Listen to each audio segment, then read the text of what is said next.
do you think? Well, I guess that's the question. What do I think here today? I think our world has gone quite mad, quite mad. We are certainly in a situation with this Dallas, Texas at the ICE facility. They now say that I think 2 have been shot dead. This was by a sniper. No law enforcement are hurt. But again, this is all a breaking news. So things could change. But at least 3 people were injured in the shooting. Then they just have come back and said that 2 people have been killed, but not any law enforcement. So that is a developing story right now. We'll see what other details. Sure didn't need to start the day off with that, did we? But this is where we're at. The shooter also has shot himself, so he is dead. But again, they're saying at this point no law enforcement have been killed. These were 2 detainees, evidently on their way into the facility. And you got to question how did a sniper get in location to be able to do that? You know, my mind goes to, did these 2 detainees have, or 3, actually it was 3 detainees, but did they have some information like with the cartels or something? But why did this shooter shoot these detainees that were headed inside the detention facility to be returned to their home destinations? And we just don't know any of these answers, but you know it's going to be a story that we're going to hear a lot about today. And to my feeling, this is just, I don't understand it. I don't understand it at all. And it just really frustrates me to see that we have this going on. I mean, it was just a little over 12 days from Charlie Kirk's assassination. Now we have a shooter again on the top of a building. I think our law enforcement is going to have to look at ways to have the top of buildings that that can be secured. And the problem is the media gives all these things so much coverage, just as we're talking about it right now, and that it glorifies this, which is even worse. So, but we'll see if we have any other informations. They are saying there were some fatalities. The suspect is confirmed dead from a self-inflicted gunshot wound. You kind of just think that my mind goes to the cartels or something, just not wanting to return somewhat to people. Maybe the information that these people had or would have been willing to speak might affect their operation. I mean, that's just first thing that you think of. 1 is injured, though, and I believe they're thinking 2 are dead. So that's what we're waiting on right now. There is, of course, a manhunt has been reported for other possible shooters or accomplices, and nearby buildings are under search. Just horrible.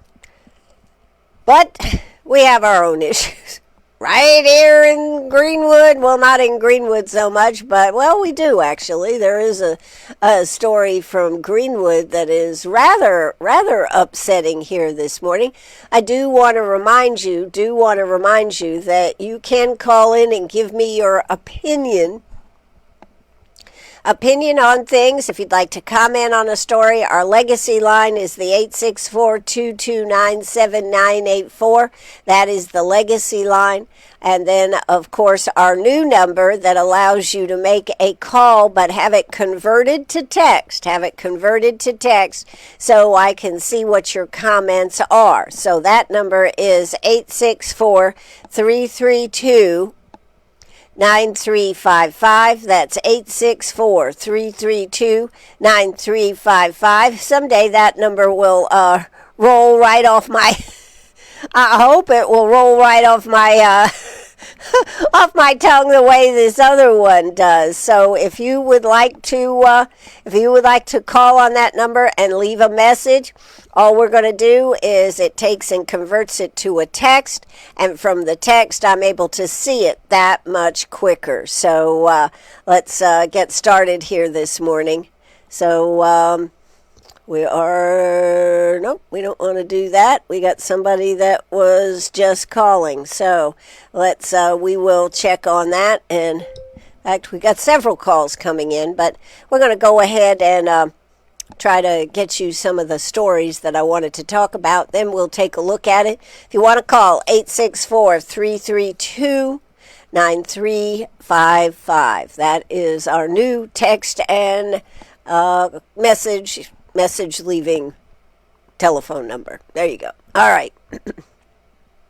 Story I really wanted to touch on this morning is the story out there at Velux is rather disturbing. And I don't think we have a lot of details on it other than it has been confirmed. And a Greenwood distribution center employee reported an unsettling find in a locker. According to a social media post on September 18th, a warehouse employee with Velux in Greenwood, I thought I was going to sneeze, opened his locker and discovered someone had placed a cup of hot chocolate with what he feels represents a noose in his locker. He reported the incident to Human Resources. The post was made by Tracy Fant, an upstate South Carolina-based organizer who developed the volunteer group Freedom Fighters. And so the Index Journal, this is from the Index Journal, reached out to representatives with Velux right here in Greenwood. And Chuck Rimsky, president of Velux here in Greenwood, responded via email confirming an incident did happen in Greenwood, but Velux has multiple legal entities in Greenwood. Each have different managers. So they are saying the location where the incident occurred is the Velux America LLC Distribution Center at 215 Puckett Ferry Road, Entrance C, right here in Greenwood. This is located in the redeveloped former Fuji film plant on Puckett's Ferry Road. They say that Velux, of course, is saying they aim to foster a diverse, equitable, and inclusive workplace that ensures all employees are able to thrive, develop, and perform at their best. We have a zero-tolerance policy for any form of harassment or discrimination and take matters such as this with utmost urgencies. We have acted immediately in regard to this incident and as soon as it was reported and have taken corrective actions. So that was that has happened. That was their response. So they have contacted, the Index Journal has actually contacted all kinds of officials with Velux, and so they are trying to get to the bottom of it. They confirmed on September 23rd an email to the Index Journal that on September 12th, a temporary employee reported to a supervisor that a cup of hot chocolate with a rope tied around it was inside the employee's locker. The supervisor confirmed seeing it in the locker, according to the email. The email further states the supervisor promptly notified a manager. The staffing agency that placed the employee was also informed. Representatives from the agency and Human Resources spoke directly with the employee, and an internal investigation was launched. So what are they doing? What is Velux doing? Employees were reminded that violations of this policy will result in immediate disciplinary action. They're going to have some enhanced security cameras. New security cameras have been ordered for installation. Locker security. Lockers are being modified so that each employee will be assigned a specific locker and provided with a lock for personal security. And a mandatory in-person harassment training session will be conducted for all distribution center employees. This is in addition to our annual harassment training unrelated to this incident. They also said they have not been able to identify the person or persons who placed the hot chocolate in the locker as of yet. And that was as of, I guess, really yesterday. So, how about that? You know, Velux has 4 facilities, I believe, right here in Greenwood.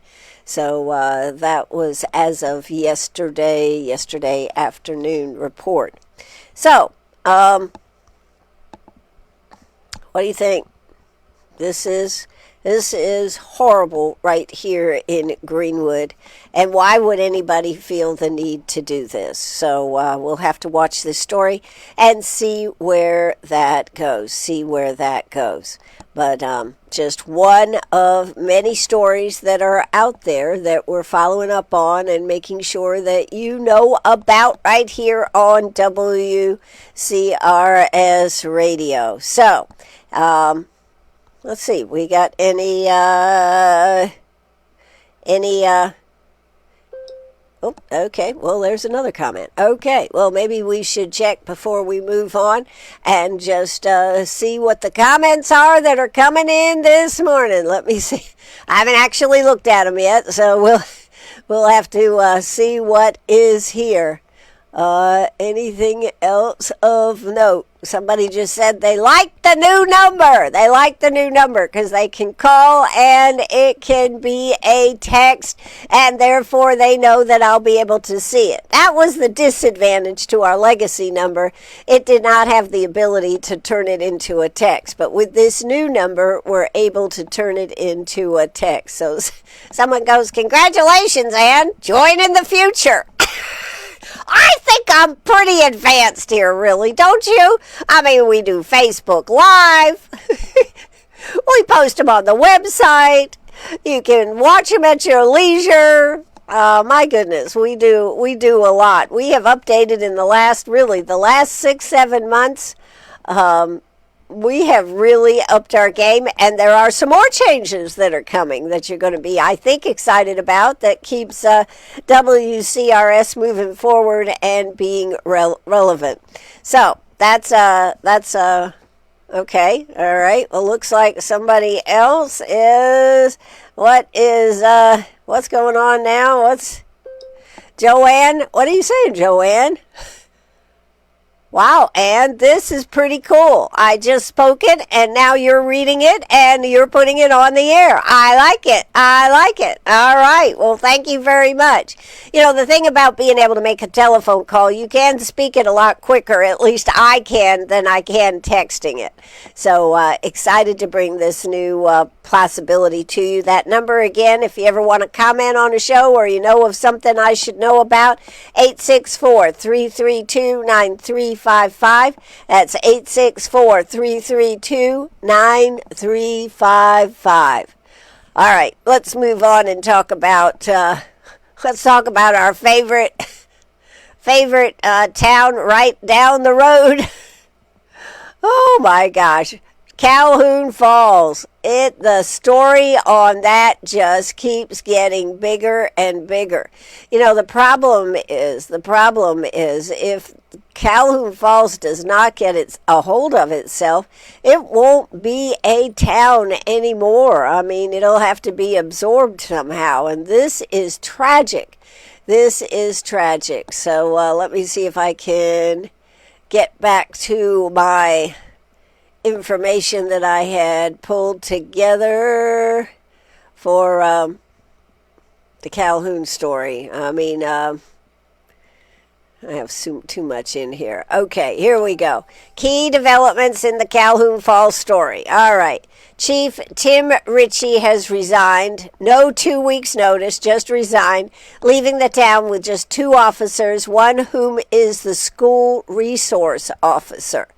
The assistant chief has been, they have 2. They have the resource officer and one police officer. The assistant chief has been named the interim chief. The school resource officer, Timothy DeWitt, has submitted a resignation, and his last day is, I guess, this Friday. A state-ordered audit has flagged Calhoun Falls as a high risk for fraud during the tenure of Mayor Terrico Holland. The town faces a $400,000 lawsuit from its water supplier, and a $690,000 lease purchase agreement was reportedly signed by the mayor without the council's approval, putting town property and building as collateral. This is kind of the backdrop to everything that's been happening. Recent council meetings have been heated, and residents are demanding answers about how money was spent, resignations, and policing. I also believe that just came out, maybe not in what I've got written down here, but that the mayor, Holland, says that he's going to run again and he will win. Well, I'm going to say that if he does, this election definitely needs to be investigated, because I can't believe that people would reelect somebody who has done the terrible things that he has done to their town, like not paying their bills, like taking money for expense report, doing all kinds of things. And again, this is the problem. This is the problem when you have a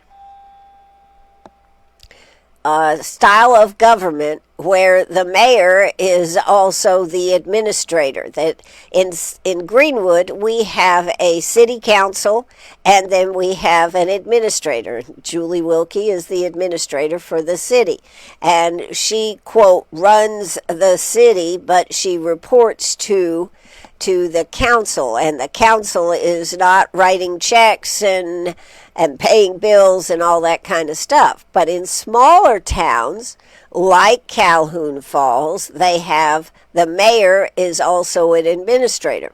I think one of the problems, truthfully, in this is, did people understand that the mayor is the person that is running their town?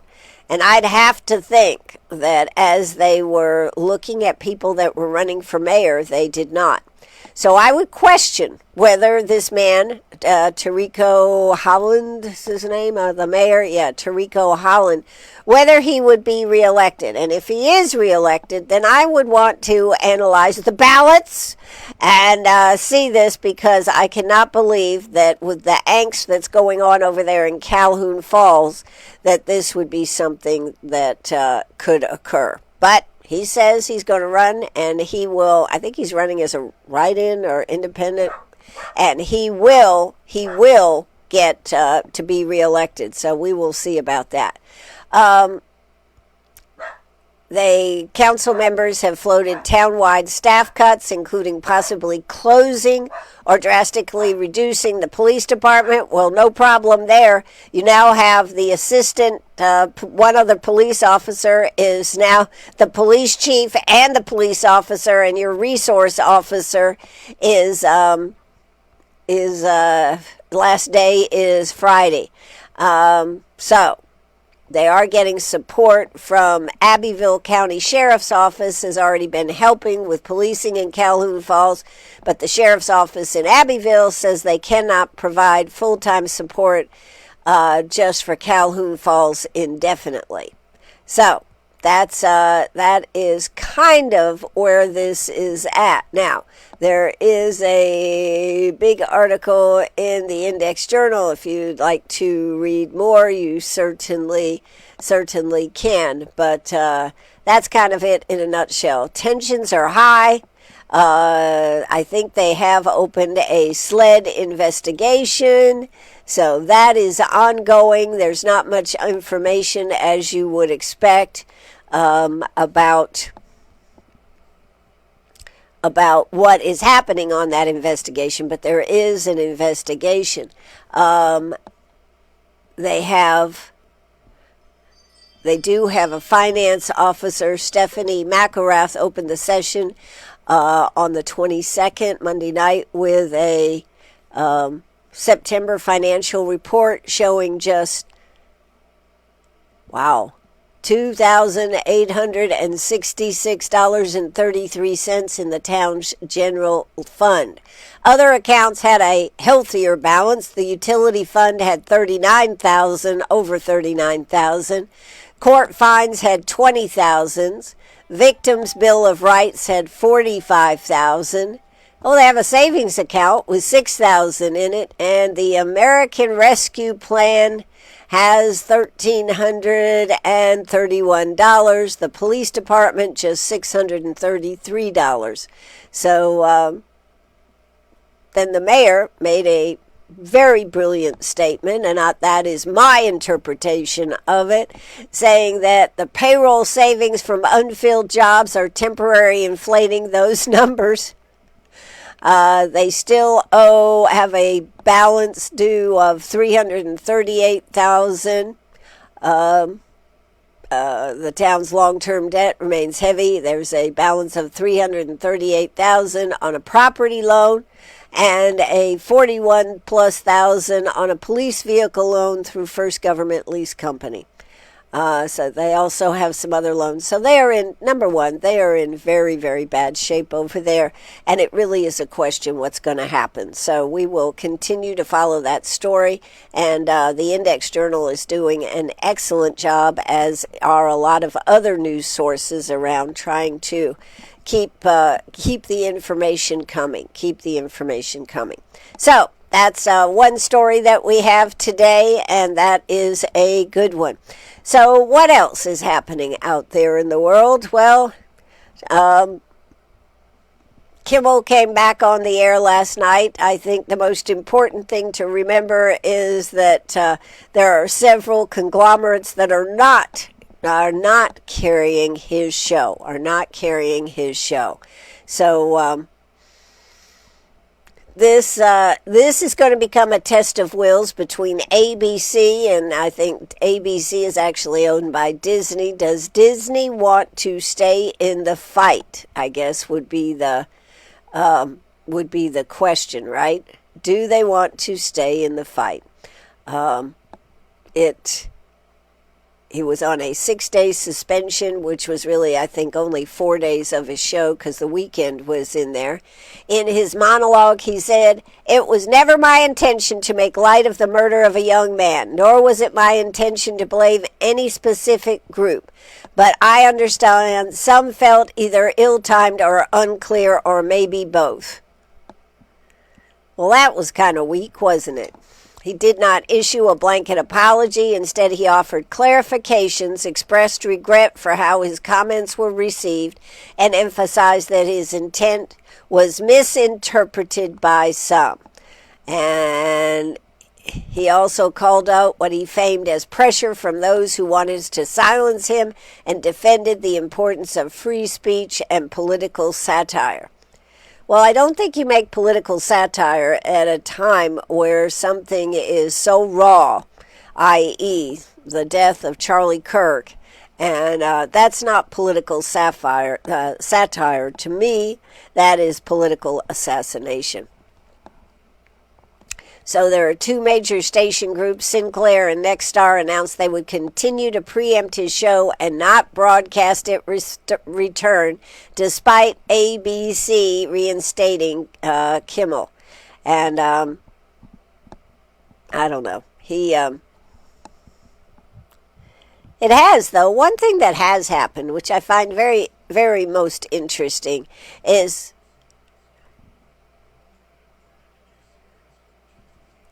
that's right. You're listening to WCRS right here in Greenwood, and we are live on Facebook, and we are live on the radio, so we have that top of the hour. It's 10 o'clock right here in Greenwood. One of the things that I think is most interesting is the fact that YouTube, Google, they are all looking at all the people that they silenced during the election and saying, we should not have done this. So a lot of people's whose accounts were closed or frozen, whatever, are being opened back up. And it is igniting a free speech discussion. There are, of course, certain limits to all free speech. And the very fact that the Biden administration had been fueling the fact that there were cases where they wanted certain influencers and whatnot voices shut down. Google, Facebook, all of these were cooperating. They all say that they will not be doing that now, and that speech should be free and open. But just like in all free speech, there are limits to what we can say.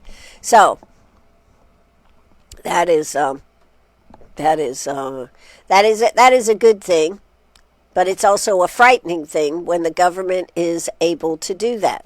This brings up the point that we were discussing yesterday, how I think we discussed it, how the Pentagon is shutting down some of the access that reporters have had at the Pentagon, that they no longer will be able to roam the halls and talk to sources and this type of thing. It's going to be very much more of a controlled message. I wonder how you feel about that. Do you think that that is a good thing? That, yes, there will be no leaks, ostensibly, of what's going on in the Pentagon. But is it not the position of the press to make sure that we have transparency and openness? I would say that I'm not so sure this is a good thing. Should they be saying, like the White House briefings, it'll just be access when they have a press briefing? That would be my question to you. And again, if you have a question, 864-332-9355. That's 864-332-9355. Looks like we just had another call come in, or a message. So let me see if I can find it here. I need to keep that one pulled up. Yep, they say, yeah, and this is not a good place to be going to. I agree. This is not a good place that we're headed. We certainly want the press to have access.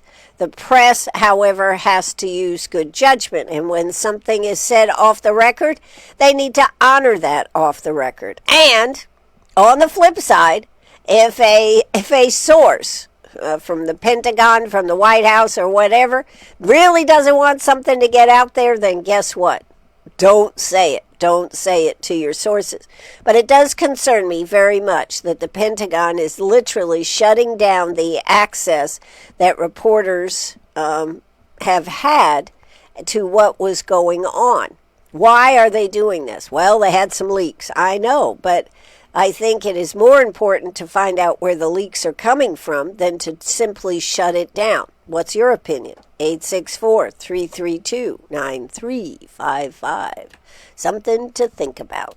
All right. Well, we've talked about Calhoun Falls. We've talked about Velux this morning. We've talked about Jimmy Kimmel. We're going to have to finish up. I got more topics than I can actually give my full attention to. So the SC vote story probably will wait till tomorrow.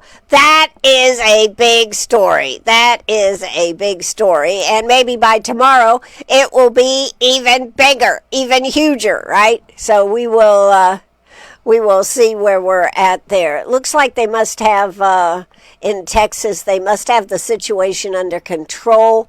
They are getting set up to do a news conference at the ICE facility shooting that happened this morning in Dallas, that I believe did 3 people were shot. I believe 2 died that were detainees being taken into custody. Now, that's not official. That's just what we believe has happened. And 1 person is still alive. And then the gunman who shot from the top of a building again shot himself afterwards. So you really have to wonder, what is the total story on this? And, if we don't get to the bottom of some of this type of rhetoric, and this type of shootings and everything is going to continue to happen. Okay. So that will be coming up soon. If those that are interested, I would like to talk a little bit about Macron trying to cross the street in New York City. This is just I'm going to say a fun story. Macron was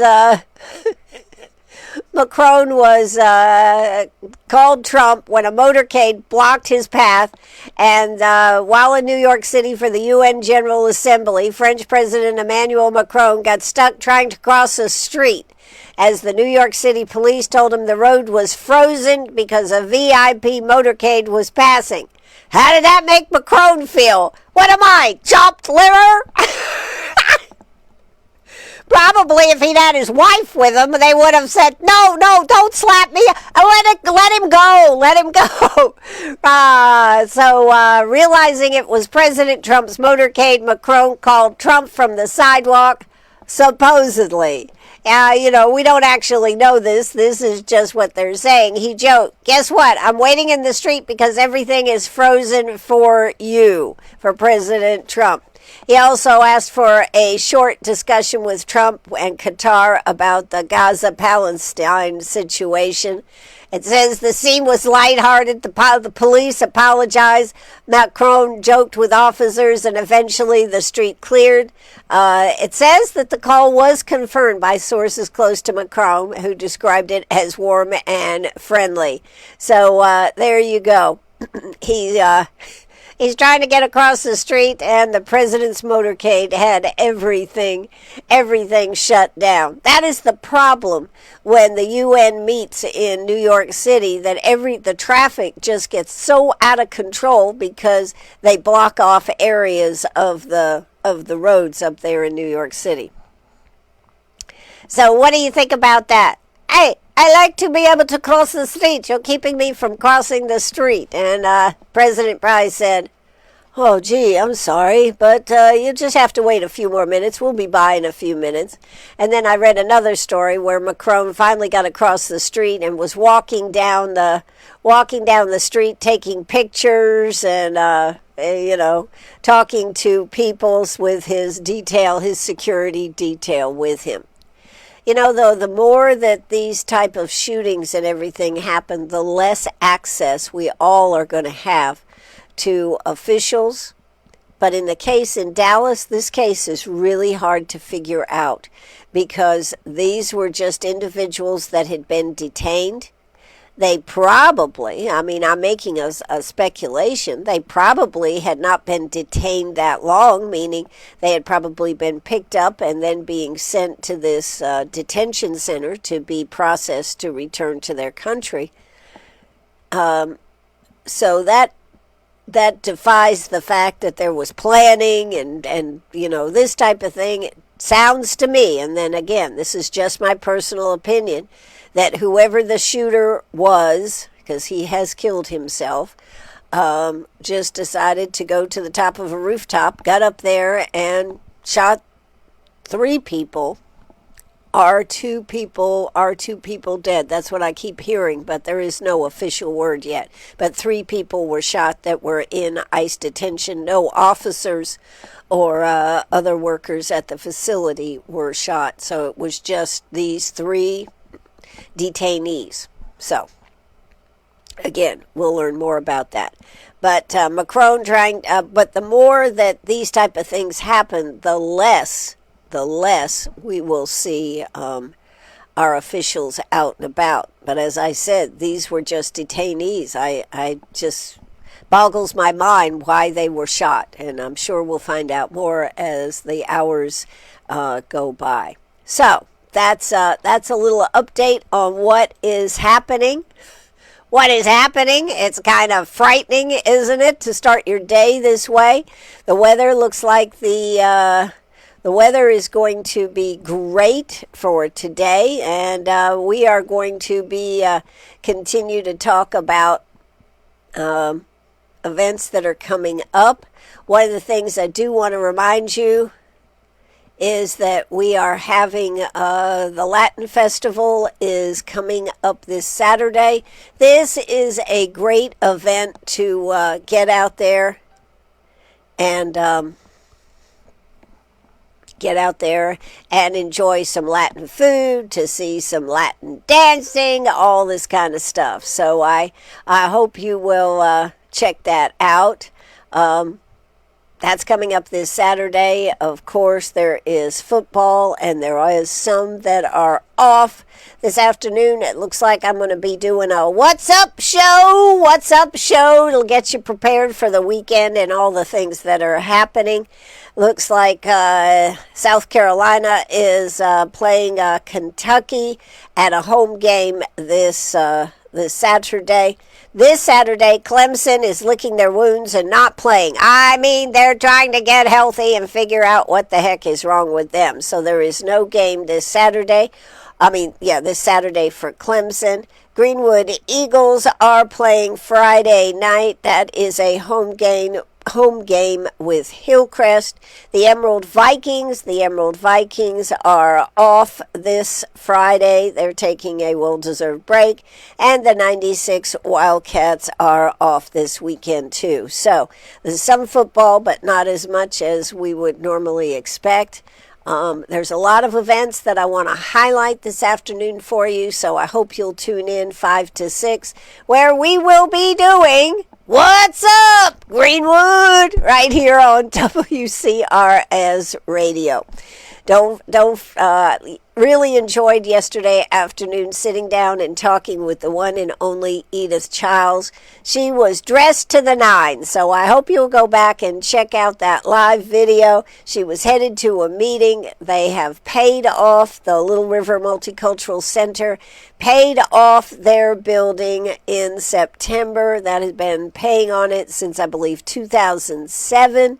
They paid it off. They're burning the mortgage, and they are thrilled. You also will hear what some of Edith's ideas for the future on the property up there at the Little River Multicultural Center. She has a lot of ideas, and you know Edith, if she has an idea, she will make it happen. It sure was great to have her on the air with us yesterday. It certainly had been a long, long time. So that's going to do it for me today, and keep it right here. Tomorrow on Meet Me at the Diner, we will have Representative John McCravey. We're going to be talking about the abortion issue. So I hope if you have any questions that you will let me know about what you're thinking about as far as that, because this is something that we need to investigate. Hey, okay, I got it. You remember how Gracie used to bark when I'd say something that cued her in that it was the end of the show? I don't know what I say, but Penny has adopted this same disgusting habit. So, I guess with that being said, we will be talking about abortion tomorrow afternoon with Representative McCravey. I'm sure we'll get into some other issues too, but there is a hearing coming up on October 1st. I thought it was important for everybody to understand what the new bill that they're trying to pass. So that's going to do it for me. You are listening to WCRS right here in Greenwood. I am Ann Eller. I have my wild and crazy dog telling me what she thinks that it's time for me to go. So I will give it up and say have a great day. This is the end of the show, Penny. That's right. I'm going to end it because you said it's time to go, right? She's looking at me like, yeah, don't you get it? All right, that's going to do it for me. Have a great day. I'll be back at 5 with What's Up, Greenwood. Take it away. Take it away with the music, and cue the music, and we will maybe get out of here. There we go. Cue the music, and we're cueing the music. Or you can listen to Penny bark, whichever you desire. Here we go. Keep on sharing.